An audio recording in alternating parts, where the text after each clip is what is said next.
circle back. I mean, it's not Nickelback. You just stop the show. Stop the show. Stop the show right now. We are not talking about Nickelback.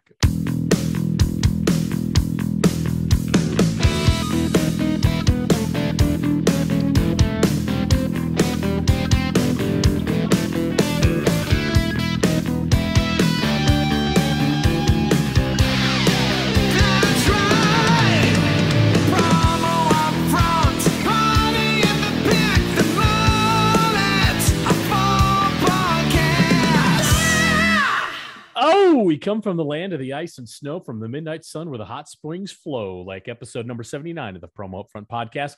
That's right. I am one of your hosts, Bill Petrie. With me, as always, the sergeant of swag, the captain of the coffee mug, the corporal of koozies himself, the one and only Kirby Hasseman. Kirby, how are you?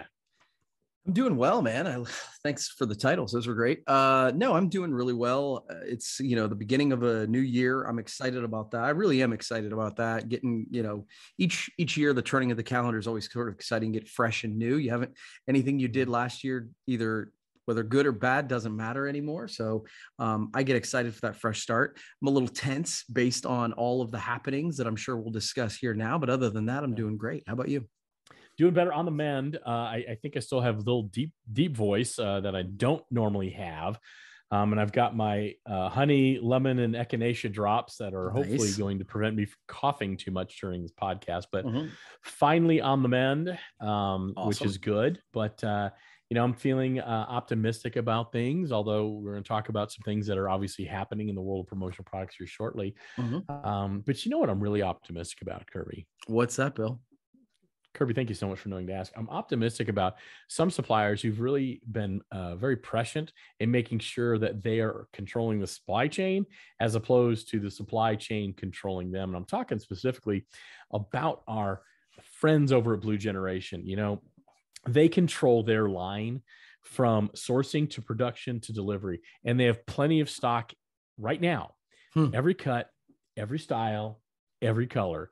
It's there. And I know you're a big fan of their fashion forward approach, Kirby. We've talked about it before. Their Untucked collection, really fantastic, fashion forward, comfortable at the office, at cocktail hour, in a safe environment, of course. Of course.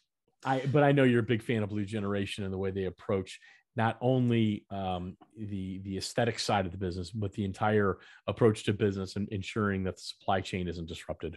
Yeah, I mean, the reality of it is, we've been talking about it for a while. The Untucked collection, that particular company, Untucked, has done a great job of creating a sort of a genre, and a lot of suppliers have tried to match it. And at the end of the day, I think that understanding where the trends are is a really important thing for a supplier, and they're on top of that. And the fact of the matter is, it doesn't matter if you're on top of trends if you don't have stock. And so that is super powerful. So I just think that's amazing.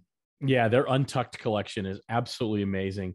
And, we also know a lot of our listeners are going to be in Las Vegas for PPAI Expo next week. So why not stop by and see the good folks over at Blue Generation? You want to see, touch, and feel that dedication to quality, fashion-forward apparel, also cost-effective. Their booth number, write this down. Get your pen, get your ink pen, get your non-inked pen if you want. That would be a pencil. And put down booth number 3243. That's where our good pals of Blue Generation are going to be. And write that down. And remember, with all the supply chain issues, which we did talk about, Blue Generation has plenty of inventory on hand. So head over to bluegeneration.com and you can wow your clients with some truly fashion-forward apparel like that Untucked collection. So Kirby, appreciate you helping me out there. You have the upfront section of our podcast as we kind of resume our normal operations here. Indeed. And we're both feeling better. So I don't know if there's anything in the world promo to even talk about. So, boy, you had a tough one this week. Yeah, it's funny. There was about the tough one was choosing, because it's funny because I had an idea of what I was going to talk about for the last week, and then the last 24 to 48 hours have happened. So the reality of it is, for those who listen to this podcast, I don't know that you would listen to this podcast and know nothing about the promotional industry, but if you did, the biggest trade show of our industry is going to happen next week. I know ASI is happening now, the Orlando show, but the Vegas show is scheduled to happen next week. Many of us I think you and I are flying out Saturday, but the education starts Monday, I believe. And so it is the biggest show, and lots of shoes all of a sudden started to drop. There's been lots of questions about that. And within the last 24 to 48 hours, several big suppliers have announced that they're not, they've opted out.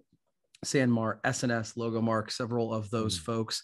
And then for me, a big one was commonsku. Sent an email literally today. We're recording this on Wednesday, announcing that they have decided to cancel the in-person version of SKUCon. They're going to do a virtual version of the event in January 18th. And so for whatever reason, the supplier's not showing. I've been to lots of shows where certain suppliers that I wanted to see weren't there. That was that was more disappointing to me, just because I always enjoy the camaraderie of that group. So I guess I kind of open-ended. I started to have some thoughts about all of this, as you would expect. I'm sure you do too. So number one, what's your take on the folks pulling out? Do we think everything's going to go on? What's your take? So, normally it shows suppliers think you don't show up because you don't go to their booths. So it's a very different thing this year because they're not showing up. Joking aside, we had our own event that we chose to cancel. Myself at Brand of Eight, Kelsey Cunningham and I, Soapbox guys, Dan Piggott and Brett Schaefer and Jason Oakes over Promo Pulse. We had our own event called the Outliers Ball that was going to happen on Tuesday night, cocktail hour, and so on and so forth. And we decided to cancel that on Monday. And then you just went through some of the cancellations, suppliers pulling out of the actual show, and then a big event like SKUCon that's transitioning from in-person to virtual. I think it's a sign of the times. I think each company and each individual gathering, you have to make your own decision, and you have to decide what you feel is right. I can tell you from what we decided to do at the Outliers Ball, our decision was based purely on it just didn't feel right. I even wrote that in the email when I informed attendees that we were canceling, that difficult decisions are exactly that. They're difficult because sometimes there's just no clear right and there's no clear wrong answer. And so you have to go with what feels right. And for us, it felt right to cancel it.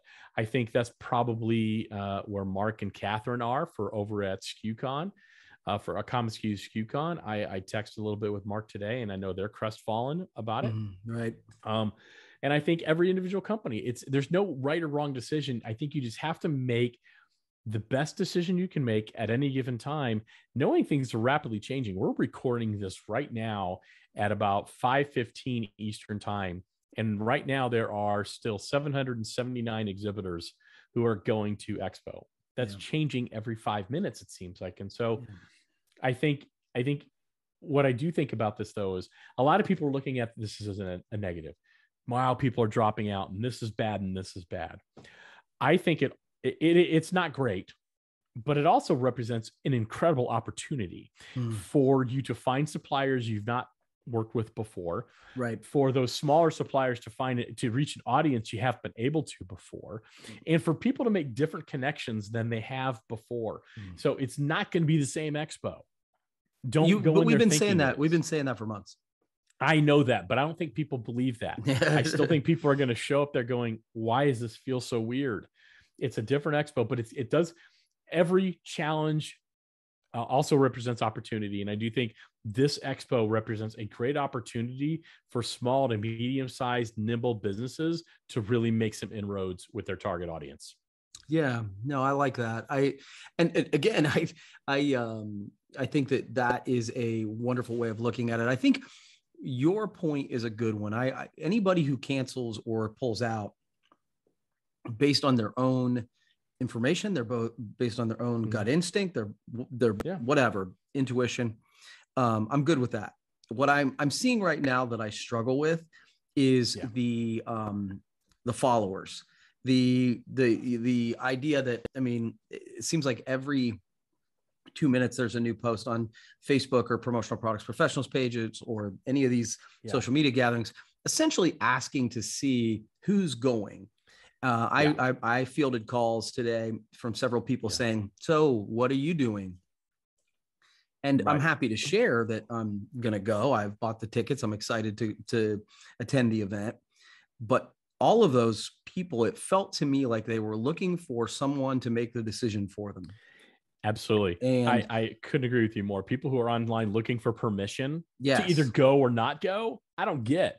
Yeah. Be your own individual. It's totally cool. You don't want to go. You don't feel comfortable going. Please don't go. That's great. And stop making these wild, bold predictions. Oh, it's all going to be canceled in 48 hours, or it's all going to be this, or it's all, just stop. Either go or don't go. And I mean, honestly, go, but unless you don't feel safe, and that's fine. But the idea that we're trying to, I don't know, this is one of the things of social media that does drive me crazy. If you want to be there for the experience, you know, I want to see you there. But this whole, and I don't think gaslighting is the right term, but it just feels like we're trying to wait for somebody to give us permission of whether or not we can stay at home and feel good about it. Yeah, we made the decision for the Outliers Ball because it just didn't feel right. And because of that decision, I've kind of made the decision in Vegas, I'm not going to attend large events. I was going to go to SKUCon, but now that that's been transitioned to a virtual event, I am not going to go to large events. That's it. You and I are going to have dinner. I'll have dinner with some clients, some potential clients. I feel much more comfortable in that situation than I do in a room jam-packed of people taking on a mask, taking off a mask, sipping on a gin and tonic. I don't feel comfortable with that. That's my decision. Right. I'm not saying that's right for anybody else. That's the decision I made. And you know what, Kirby? I don't know if you knew this. I made that decision without consulting people on the promotional product even me Facebook page. I know. I didn't even ask you. So yeah, I think that's my issue. I like to see, I saw recently in the last hour, a post from Dale Denham saying, look, we have 450 new people who've signed up in the last day or whatever it's been. Look, folks, and I guess this is my only thought about it is I'm at a space right now where I think PPAI needs to have the event. They need to have the event from a credibility perspective, because I think if we get here and that gets canceled, I'm going to struggle with credibility of going back. Well, that's catastrophic if that happens. But I will say this, as much as I don't love the information, that's not the right word. As much as I don't love all the rhetoric on the one side, do I go, who's going, who's not? I'm not sure I love the way PPAI is approaching communication either with, hey, 250 people signed up today or whatever. Everything feels so panicky right now. Yeah. The show's going to happen next week. The people who will be there will be there. The people who are not going to be there will not going to be there. Just like every other year. I don't need to have all this conversation. Well, the only thing I'd say is they're combating something that's already happening. And I would say that the idea of saying, look, that there's new people, it creates the social proof that the negative side is looking for. And so the idea that they're saying, look, guys, people are still registering, people are still coming. Everybody calm down and get out here. So that didn't bother me at all. I wouldn't say it bothered me. It just, I'm tired of it. How's that? I'm tired of it. But again, I'm tired of all the COVID stuff. Me too. To defend everybody at PPAI, I don't know I would do anything different. And it's a no-win situation. So when you have positive things like that, it probably is good to share them. I just get tired of reading it all. Yeah, it's just, I hear you. All right. Man, I don't even know where we go from there, Kirby. All right. I was going to talk a little bit about, we talk about the silly season in the promotional products industry. It usually is right around this time of year, where people get promoted, people get hired, mergers and acquisitions. So I'm just going to run through a couple things just in case people aren't aware. You don't need to comment on them. You can if you want. We know Snugs USA acquired Sweeta. That was pretty big news. Pretty big one. I don't know if you want me to comment, but you can. There aren't a lot of acquisitions that stop me. Mm-hmm. There aren't a lot that I'm like, ooh. And it was funny in reading that Snugs was actually the size of the supplier was actually smaller than Sweeta, which I think is one of the reasons it surprised me a little bit. But here's my question about that. Why is it? And I guess it goes to the same concept. Yeah. Why is it that we always immediately like Snugs just bought Sweeta, everything's going to be ruined? Like, I hope it doesn't ruin Snugs. No, I don't. But again, that wonderful place of fodder, the promotional products Facebook page, right? Yeah. It's immediately, well, I hope their service doesn't go to shit like when company X bought company Y. Yeah. And it's like, again, look at the big picture. When there's acquisitions like this, some people are going to lose their jobs. Okay, that's not great. Okay, some efficiencies are some things are going to be more efficient now. That's good. There's going to be some transition issues. That's going to be challenging because that's just what happens. I just, the problem with social media is it gives everybody a voice, and frankly, not everybody deserves one. Yeah, that's fair. All right, so that one's a big one to me. Yeah, it's a big one. Bori Lee from Hub went from Hub to American Solutions for Business as a regional vice president of strategic operations support. I know Bori pretty well. Love him. Cap America promoted Corey Cizelle to VP lots going on there. Yeah. Yep. AIA named Rich Berg senior VP of owner success, and a slightly smaller one, Coaster Stone acquired Buttons Galore. And I guess my question is, why do we always make these announcements right around January? I mean, I think I know the answer, but I want to get your take on it, please. Yeah, no, I think it's because generally this is when we are all getting together to discuss the movers and shakers, and I guess the thing that surprises me a little bit is that it doesn't happen after. Yeah, like that you'd meet in Vegas or at ASI or all those, and then have those interviews, and then there'd be a big bunch of announcements. The idea that we do it in front of it, I guess, is just so they can make a big splash at the shows.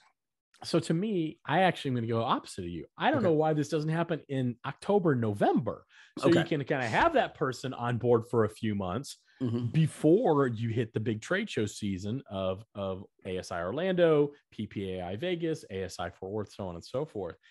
My thing is, though, when they announce it right at the show, which a lot of them love to do, man, does it get lost. It gets buried.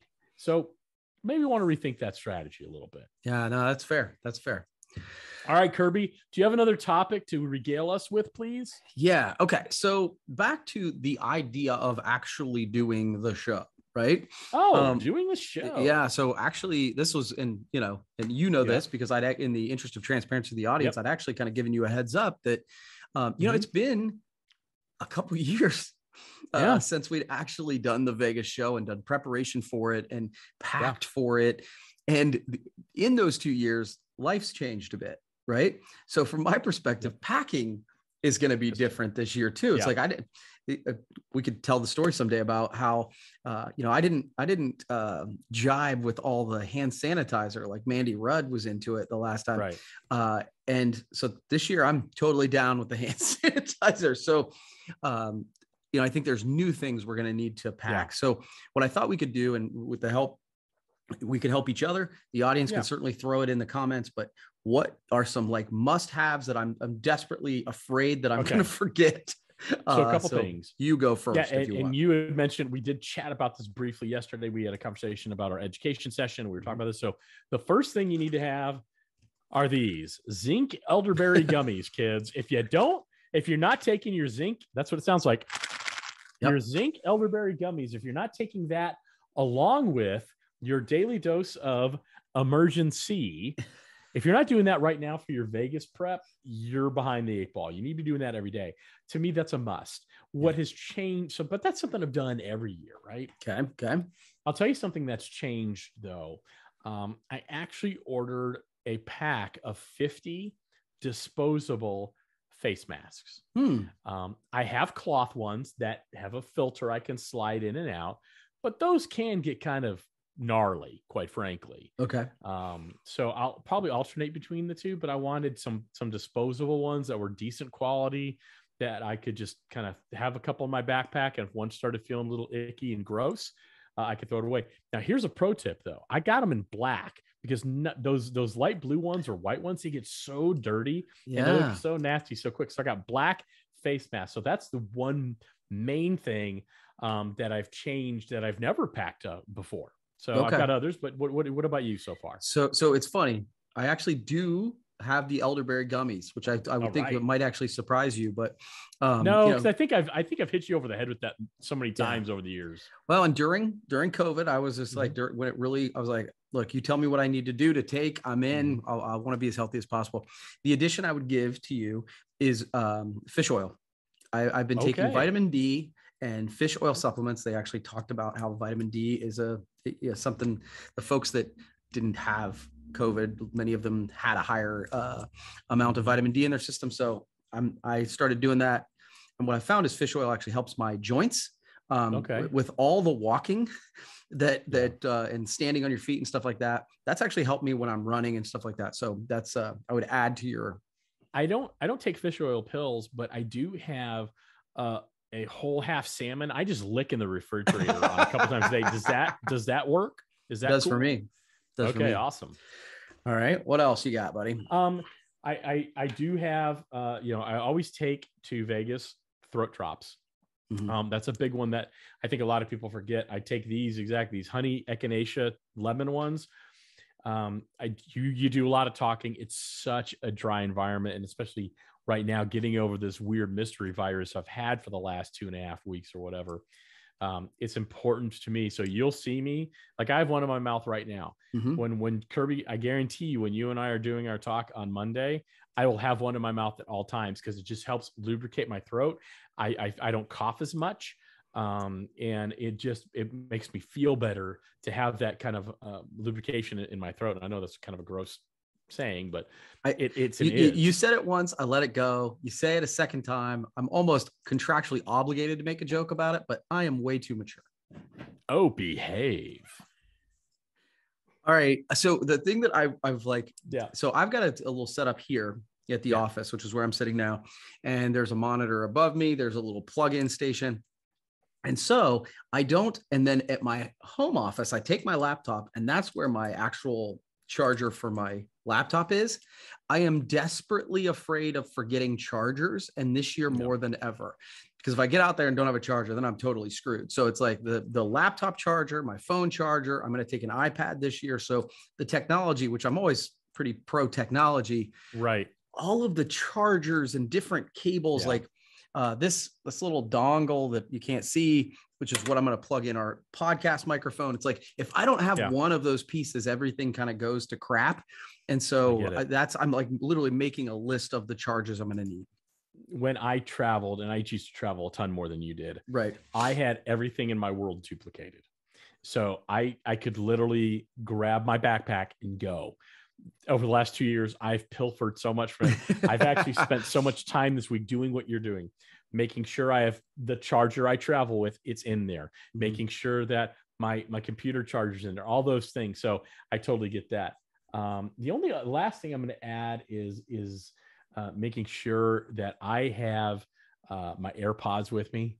I have, the last couple of years, I've forgotten headphones, and I've had to buy retail headphones, and that always makes me pain. A lot of pain there.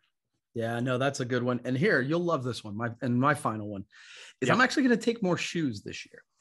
Yeah. All right. Now you're cooking with gas. Yeah. So, I know you take a lot more shoes. I still will not be taking that many shoes, but I want to do some running while I'm out there. I actually am going to take a couple dress shoes. So I want I historically I try to pack extraordinarily light, and that works until it doesn't work. And when it doesn't work, it's a real problem. And so I think this year you're going to see me taking extra t-shirts, extra socks, extra shoes. And that's like literally I'm probably overpacking this year, which I never do, but I'm tense about it. And so, so I always do. I like options. Now for those of you who don't know, I don't know if I'm famous for, but a lot of people know that I take 2 bags to Vegas. I take one for clothes and one for shoes. I'm not going to do that this year, Kirby. It's 1 bag. I'm going to be a little economical. Flipping. We might be flipping. So we might have to do a little comparison on how many pairs of shoes we actually both brought, because I don't think it's going to be as many as normal for me this year. Mainly because I don't have a lot of the responsibilities I've had in years past. I'm not manning a booth in Vegas. So you may have just talked me out of it. I may just take 1 pair of shoes. I honestly, I think I'm taking only 3 pair for me now. And literally, folks, usually it's 7. Yeah, that's very impressive. Usually it's 7 in a weird way. All right, Kirby, I want to talk about banishing some phrases. Okay. Great conversation, by the way. I enjoyed that. So CNN reported it's Lake Superior University. They release an annual banished phrases list. Okay. They've done this since 1976, the bicentennial year of this great nation. They get suggestions from about 1,200 people across the world. And so these are the phrases that need to be retired. They're okay. tired So they and they believe we need to banish these. Got it. Correct. So I'm going to give you the phrases, and I want your take on yes, no, whatever. This is not the party in the back, by the way. But this is I'm excited about this. This sounds fun. Okay. So the first phrase, there's 10 of them. The first phrase that should be banished in 2022 is wait, what? Yeah. Yeah, I guess I'm okay. Like that's one that, generally speaking, I think is kind of funny. But we celebrate stupidity a lot, and that feels like one of those times we do. So one person complained, "I don't want to wait." That was their thing. Just tell me what you want to tell me. I don't want to wait. Yeah. That one kind of, again, that doesn't bother me. I didn't come to mind. To me, it's fine. Whatever. Okay. Here's one I'm completely guilty of. No worries. Oh. Yeah, no, I respectfully disagree that should be banished. I think that's one of those things that's like a hey, don't worry about it, no problem.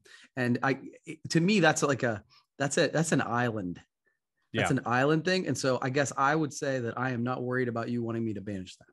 Well, the school noted it was a truly meaningless phrase. So that's why they think it should be banished, that it's been used as a substitute for you're welcome, but it's really a meaningless phrase. I'm kind of with you. I'm guilty of it. Doesn't mean I don't mind being guilty of it. Everything is a meaningless phrase.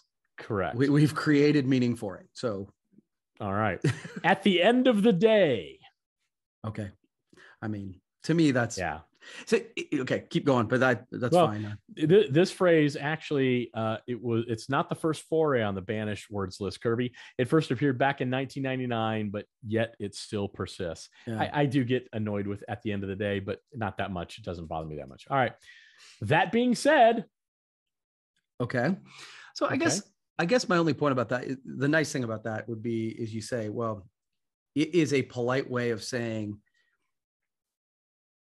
yeah, but like, I'm going to say all that, but I don't agree with you. So that being said, get out of here. I agree with you. One of the nominators argued, though, go ahead and say what you want already. Yeah, okay. I have a thought for the end of this. Okay. Here's one, Kirby. Asking for a friend. I disagree. I think that one's fun. I love that one. Yeah, using that, like, hey, I just am I allowed to bring 6 bottles of vodka in my luggage? Yeah. Asking for a friend. Yeah, everybody knows what that means. I still get a giggle when people use it. When people use it and I'm not expecting it, absolutely love it. Totally agree with you. Circle back. Circle back. I mean, it's not Nickelback. You just stop the show. Stop the show. Stop the show right now. We are not talking about Nickelback, okay? Stop the show. All right, let's restart the show. All right, Kirby. What's next? So one of the school said, it's a conversation, not the Winter Olympics. Okay. Funny. Anyway, okay. A couple more. Deep dive. Okay, yeah, I'm okay with getting rid of that one. I am too. And this is a funny one. So people said, diving is for bodies of water, a nominator said, not subjects or materials. Another wondered, do we need deep? I mean, does anyone dive in the shallow end? Kind of funny. Yeah, no. And I always think, for whatever reason, I go to conferences and it says deep dive on the screen. And I'm always like, sounds dirty. I'm not going there. Well, I see deep dive and I immediately get glaze eye and tired head because it's such a hack phrase to me. Yeah. It's such a, hey man, we're going to do a deep dive. Curing coffee pots. All right. 3 more, Kirby. New normal. Yeah, I'm ready for that to go away. I'm down with that. Yeah, interestingly enough, I agree. It was actually banished for a different reason back in 2012. Okay. So, but I agree. I'm tired of the whole new normal thing. Every day is a new normal, and it always has been, and it always will be, because things constantly change. 2 more. You're on mute. I mean, yeah, I'd like for that one to go away, because I'd like for people to stop forgetting that they're on mute, but it's also one of those things that, I don't know, that's, to me, that's not a phrase that people use unless someone's on mute. Yeah, well, and the explanation is just that this is self-explanatory. So I'm kind of with you on that one. Last one, supply chain. I don't know why we need to get rid of that, quite frankly. It's a real thing. It's a real freaking issue, and it's going to be for a while. So I don't get that. Respectfully, the adults in the room will go ahead and decide that you're wrong on that. It's no unfortunately, we're going to be talking about that for a little bit. So and real you quick, wanted to wrap up. Yes. Yeah. So one more. So this is one of those, like, these turns of phrase crack me up. So I actually get lectured about this every once in a while because the phrase, to be honest, when I say to be honest, and then people will say, and I've had multiple people say, you're always lying to me. That's right. Can I just say, kiss my ass? I put that one. Wow. Like, of course I'm not always lying. You want to get rid of kiss my ass? Absolutely do not. Kiss my ass? Oh, okay. All right. Well, if you were Polly Holiday, who played Flo on Alice, she'd say, kiss my grits. All right, Kirby, let's have a little fun here. I want to get to know you a little bit. Okay. All right. So we're going to go to Vegas. Both of us are leaving here in just a few days. You're going to go out to eat a lot. Okay. And so you're going to order a lot of food because you're hungry. You're a growing boy, Kirby. I'm a hungry hippo. Yes. You are. So I want you to match side dishes with the entree that I'm ordering for you. Okay. All right. So for each entree, I need a veggie and a starch. Okay. This is going to be a short game, bro. Yeah, I know. T-bone steak, Kirby. I just ordered you a beautiful T-bone steak, medium rare. It's beautiful. What veggie do you want with it? What starch do you want with it? I'm going to go broccoli. And I actually, with a steak, I love a really big, like, French fry, like it's the French fries.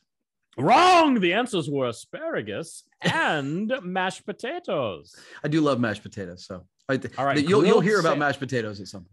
Oh, I know. Grilled salmon. Okay. So I was supposed to say asparagus last time. So then I guess I'd go broccoli with the salmon. Right. And some sort of starch. I actually think some sort of rice pilaf. I agree. By the way, and there's no wrong answer. I was just giving you a hard time on the first one. I totally agree with you on the salmon. I would go with asparagus, and I'd go with a lovely rice pilaf. Okay. Pork tenderloin. Okay, so for me, I think pork tenderloin, I would go, just to mix it up, I think I would probably go green beans. And then that's where I would do the mashed potatoes and some sort of gravy that would go over the pork and the... I like it. Grilled scrimps. The hell's a grilled scrimp? Grilled shrimp. Okay. Grilled shrimp. So yeah, I actually think I'm going to go grilled shrimp. I actually love that over like an angel hair pasta.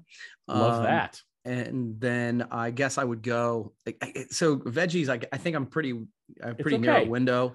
So you can keep in the narrow window. I'm really just curious. I mean, there might be something here. I say, I want carrots with that, which I would never think of. I think of you as a green veggie guy. And that's pretty right. I would probably go broccoli with that. But to be honest with you, shrimp and pasta, my dinner would be shrimp and pasta.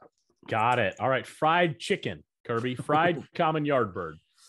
I actually do like some fried chicken.